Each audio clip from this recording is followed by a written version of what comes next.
Hey guys, কেমন আছো সবাই? আশা করি ভালো আছো। তোমাদের জন্য যে স্টোরিটি নিয়ে আসলাম সেটির নাম হচ্ছে কাক এবং খরগোশের বন্ধুত্ব। তো গল্পটি শুরুতে একটি ছোট্ট গ্রামে এক কাক আর এক খরগোশ গভীর বন্ধুত্ব ছিল। তারা প্রতিদিন একসাথে খেলতো, গল্প করত এবং নতুন নতুন জায়গায় ঘুরে বেড়াতো। কিন্তু তাদের মধ্যে একটা বড় পার্থক্য ছিল।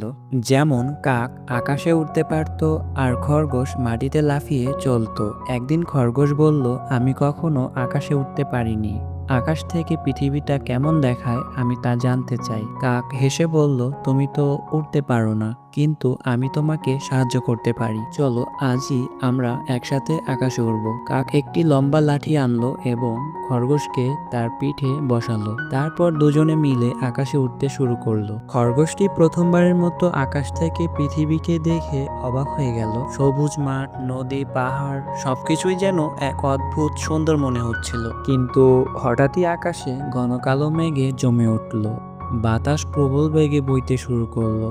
কাক আর খরগোশ বিপদে পড়ে গেল। কাক বলতে শুরু করলো, আমি আর উঠতে পারছি না, আমাকে নিচে নামতে হবে। আর এদিকে খরগোশ ভয় পেয়ে বলল, কিন্তু আমরা তো অনেক উঁচুতে আছি, নিচে নামতে গেলে পড়ে যাব।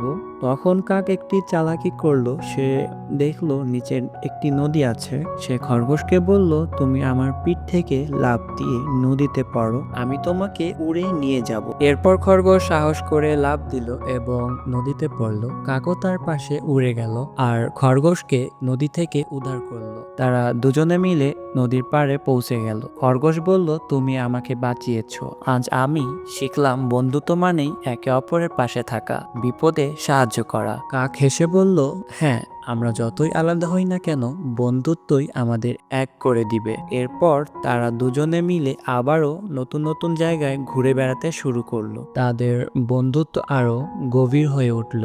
তো এই গল্পটি এই পর্যন্তই। সবাই ভালো থাকো। আল্লাহ হাফেজ।